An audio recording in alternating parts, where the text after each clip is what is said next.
الحمد للہ رب العالمین والصلاة والسلام علی سید الانبیاء والمرسلین وعلى آلہ الطیبین واصحابہ الاکرمین اجمعین اما بعد۔ بزرگان ملت، برادران عزیز، آج اللہ کے ایک مقبول ولی حضرت امام ربانی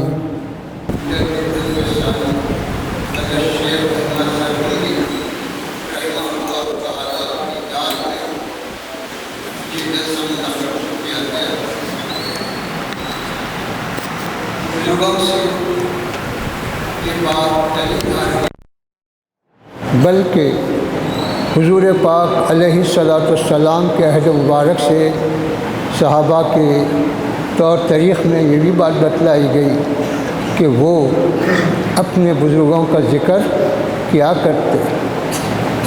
کہیں چند لوگ جمع ہو جاتے، بیٹھ جاتے، وہاں ذکر ہوتا، کوئی اور نوعیت سے ذکر ہوتا، کسی اور طریقے سے ذکر ہوتا، تو اپنے گزرے ہوئے بزرگوں کا ذکر یہ صحابہ کا بھی طریقہ رہا، تابعین کا بھی طریقہ رہا، تبع تابعین کا بھی رہا، اور یہ سلسلہ آج تک جاری و ساری ہے، اور انشاءاللہ قیامت تک یہ سلسلہ چلتا رہے گا۔ لیکن اس تذکرے کا مقصد کیا ہے؟ اس ذکر کا مقصد کیا ہے؟ تذکرے کا مقصد یہ تو حدیث شریف میں جیسا آیا ہے، اذکروا محاسن موتاکم، کہ تم اپنے گزرے ہوئے لوگوں کی خوبیوں کو، نیکیوں کو بیان کیا کرو۔ تو یہ بھی ایک سنت ہے، یہ بھی حکم ہے کہ بیان کرو۔ کیوں بیان کرو؟ اس لیے بیان کرو کہ سننے والے کے دل میں نیکی کا جذبہ پیدا ہو، خیر کا جذبہ پیدا ہو، تقرب اللہ کا جذبہ پیدا ہو، اس طرح سے عمل کرنے کا اس کو ایک طریقہ اور سلیقہ معلوم۔ یہ مقصد اب رہا کتنوں کو اس سے فائدہ ہو رہا ہے، یہ ہم اس کے ذمہ دار ہیں۔ ہم اس کے ذمہ دار ہیں کہ ہم لوگوں تک بات پہنچائیں، شریعت کا حکم بتلائیں، طریقت کے اصول سمجھائیں۔ یہ ہمارا فریضہ ہے۔ یہ فریضہ نہیں ہے کہ اس کو جو ہے زبردستی ہم اس کی طرف راغب کریں، یا اس کے ساتھ ہم جو ہے 24 گھنٹے لگے رہیں۔ یہ طریقہ نہیں۔ اللہ جس کے قسمت میں ہدایت رکھا وہ ہدایت پائے گا، جس کے نصیب میں جو ہے وہ ہو کر رہے گا۔ یہ اب رہا یہ کہ دین کے بارے میں اور دنیا کے بارے میں ہم دونوں پہ ہم غور کرتے ہیں۔ دنیا کی بھی مصیبتیں آتی ہیں، دین پر بھی آفتیں آتی ہیں۔ یہ دونوں چیزیں جاری ہیں اور شروع سے ہی یہ چیزیں چل رہی ہیں۔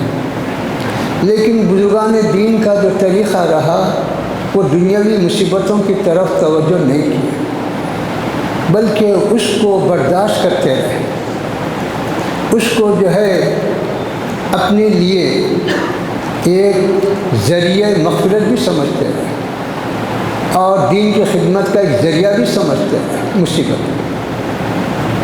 کیونکہ روایت میں آتا ہے کہ ایک جوڑا تھا، وہ جوڑا خوشحال تھا، زندگی اچھی بسر ہو رہی تھی، دنیاوی اعتبار سے کوئی کمی نہیں تھی۔ اچانک ایک دن بیوی نے کہا کہ میں تم سے طلاق چاہتی ہوں۔ شوہر پریشان ہے کہ کوئی وجہ، کوئی سبب کچھ نہیں، اچانک یہ سوال کیوں پیدا ہوا؟ سمجھانے کے باوجود بھی نہیں سمجھی، تو یہ طے ہوا کہ چلو حضور پاک علیہ الصلاۃ والسلام کی خدمت میں حاضر ہو کر اپنا یہ معروضہ پیش کریں۔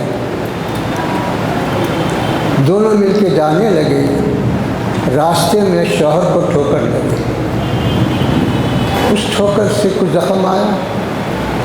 اب بیوی کہتے کہ چلو واپس گھر چلے،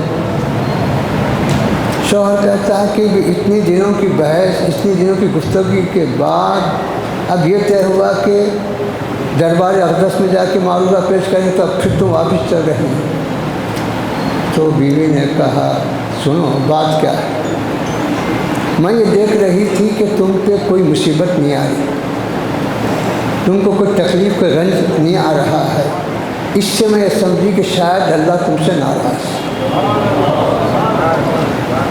اور جس سے اللہ ناراض ہے میں اس کے قریب کیوں رہوں، اس لیے میں تم سے طلاق، کیونکہ میں اللہ والے کی صحبت میں رہنا چاہتی ہوں، میں اللہ والے کے ساتھ رہنا چاہتی ہوں، اور تمہارے کو دیکھ رہے ہیں کہ یہ کوئی کیفیت ہی نہیں۔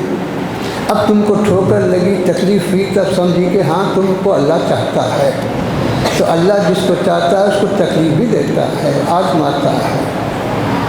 تو یہ ہے، تو یہ اللہ تکلیف، رنج، غم، یہ جو ساری چیزیں ہیں یہ اللہ والوں کے پاس کوئی بڑی اہمیت نہیں رکھتی، بلکہ اس کو اپنے لیے ایک نیکی کا ذریعہ ہی سمجھتے ہیں۔ لیکن جہاں پر دین پر مصیبت آتی ہے یا دین پر آفت آتی ہے تو وہاں وہ برداشت نہیں کرتے، اس کو قبول نہیں کرتے، اس کے بارے میں وہ پوری کوشش کرتے ہیں کہ دین کی مصیبت ختم ہو، دین پر جو آفت آئی ہے وہ ختم ہو۔ اس لیے وہ خود اپنے احباب، اپنے تلامذہ، اپنے مریدین، متوسلین سب کے ذریعے کوشش کرتے ہیں کہ وہ فتنہ مٹ جائے، وہ فتنہ ختم ہو جائے۔ یہ تو چنانچہ آپ تاریخ دیکھتے ہیں کہ یہ فتنے صحابہ کے بعد شروع ہوئے، مختلف طریقوں سے اٹھے، مختلف نوعیتوں سے اٹھے۔ کبھی کوئی مسئلہ اٹھا تو کبھی تو یہ کہا جانے لگا کہ قرآن جو اللہ کا کلام ہے وہ ہماری طرح مخلوق ہے، اور اس سلسلے میں جو ہے حضرت امام احمد بن حنبل رضی اللہ تعالی عنہ کو قید کیا گیا، کوڑے مارے گئے، زنجیروں میں جکڑا گیا کہ تم اس کے قائل ہو جاؤ، یہ عقیدہ غلط ہے، یہ باطل ہے، اسلام کے خلاف ہے۔ تو آپ نے کہا کہ میں اس کو کبھی قبول نہیں کر سکتا، تو صرف سزا پانا، تو سزا پانے کے لیے تیار ہوں، لیکن یہ باطل کو قبول کرنے تیار ہوں۔ اسی طرح آپ دیکھتے ہیں کہ حضرت سیدنا امام حسین رضی اللہ تعالیٰ عنہ کی شہادت کسی دنیاوی غرض کے لیے تو نہیں تھی، کسی اور منصب کے لیے، کوئی اور زمین جاگیر دولت کے لیے تو نہیں تھی۔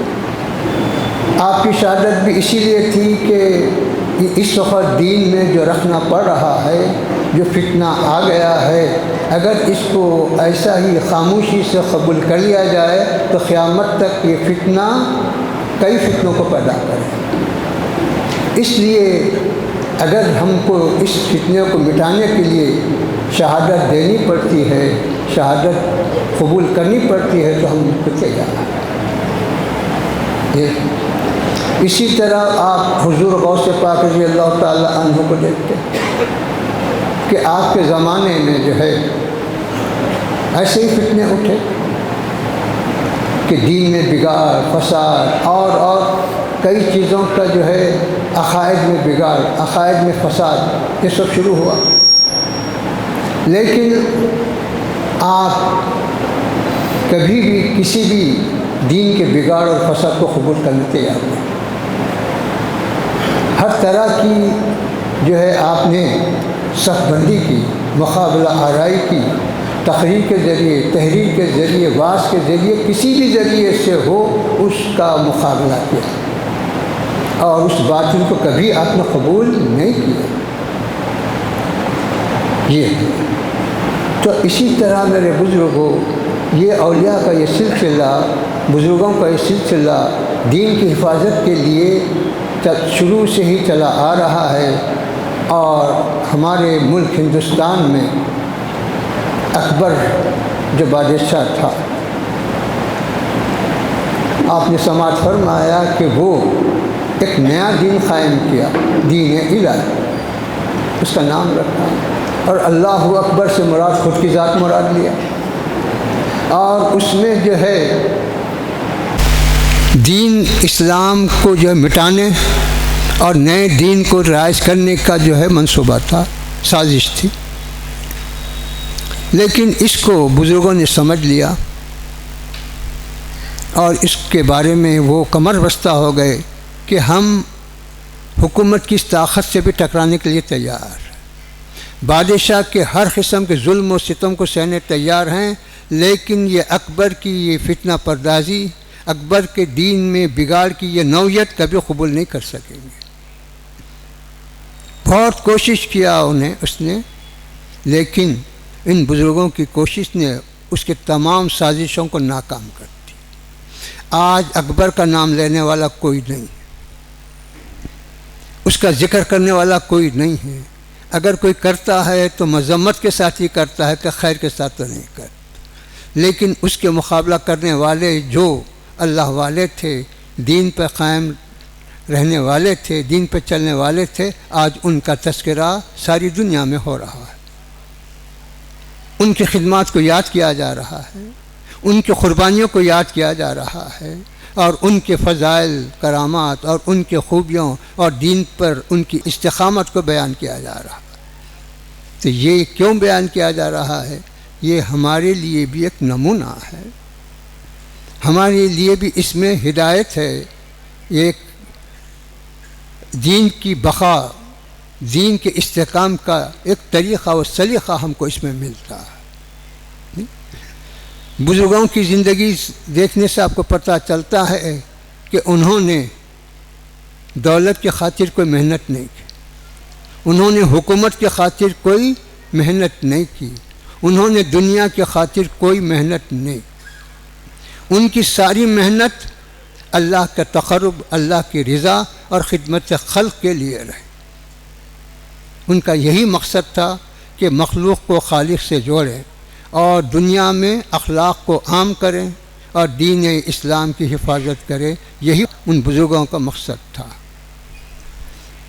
اب یہ تو ظاہری طور پر تھا، باطنی طور پر جیسا کہ آپ نے پیش رو مقررین سے سماعت فرمایا کہ حضرت مجدد الفیضانی رحمۃ اللہ علیہ کو تمام سلاسل کا فیض حاصل تھا،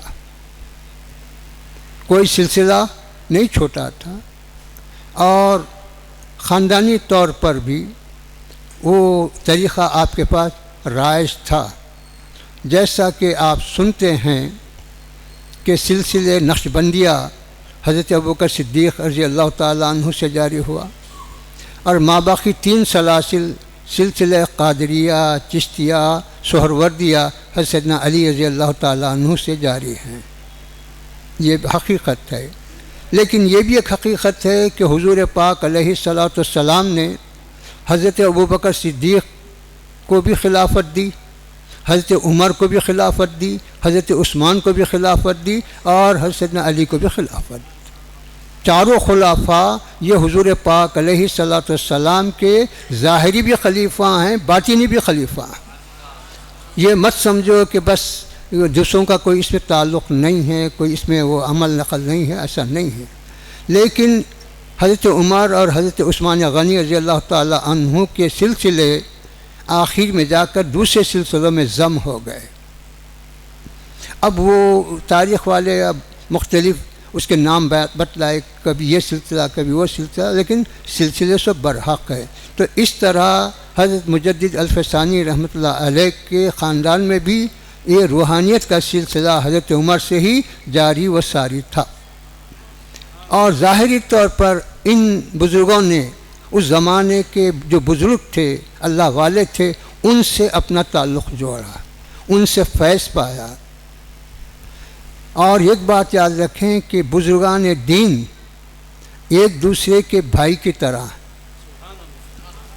ان میں تفریق پیدا کرنا، ان میں جو ہے انہوں ایسے انہوں ویسے، سلسلہ ان کا ایسا ان کا سلسلہ ایسا، ایسی زبان درازی کرنا، یہ اسلام کے خلاف ہے، اولیاء کے طریقے کے خلاف ہے، بلکہ اپنے لیے بدبختی کا ایک راستہ قائم کر لینا۔ سب کے سب اللہ والے ہیں اور سب سے محبت کرنا ہے۔ کیا حضور غوث پاک رضی اللہ تعالی عنہ نے حضرت مجدد الف ثانی کے آمد کی خوشخبری نہیں دی؟ کیا حضرت عبدالقدوس گنگوہی رحمۃ اللہ علیہ نے کیا آپ کی آمد کی خوشخبری نہیں دی؟ کیا بزرگان چشتیہ نے آپ کی آمد کی خوشخبری نہیں دی؟ وہ یہ نہیں سوچے کہ وہ نقشبندی ہمارا کیا ہے، وہ فلاں ہے، ہم کو کیا تعلق ہے۔ سبوں نے، قادری سلسلے والوں نے بھی خوشخبری دی، سہروردی سلسلے والوں نے بھی خوشخبری دی، چشتی سلسلے والوں نے بھی خوشخبری دی، نقشبندی سلسلے والوں نے بھی خوشخبری دی۔ تو یہ اللہ والوں کا یہی طریقہ ہے کہ وہ آپس میں ایک دوسرے کے بھائی ہیں اور ہر ایک دوسرے کا احترام کرتا ہے، اور ہم کو بھی اسی پر عمل کرنا چاہیے۔ میں مبارکباد دیتا ہوں عزیز محترم مفتی سید ضیاء الدین صاحب کو، ان کے رفقا کار کو، کہ وہ ہر سال ان بزرگوں کے محافل منعقد کر کے لوگوں تک ان کی تعلیمات پہنچاتے ہیں، ان کے پیام کو پہنچاتے ہیں۔ اللہ ہماری اس محفل کو قبول فرمائے۔ صلی اللہ تعالی علی خیر خلقہ و نور عرشہ و علی آلہ الطیبین و اصحابہ الاکرمین اجمعین برحمتہ۔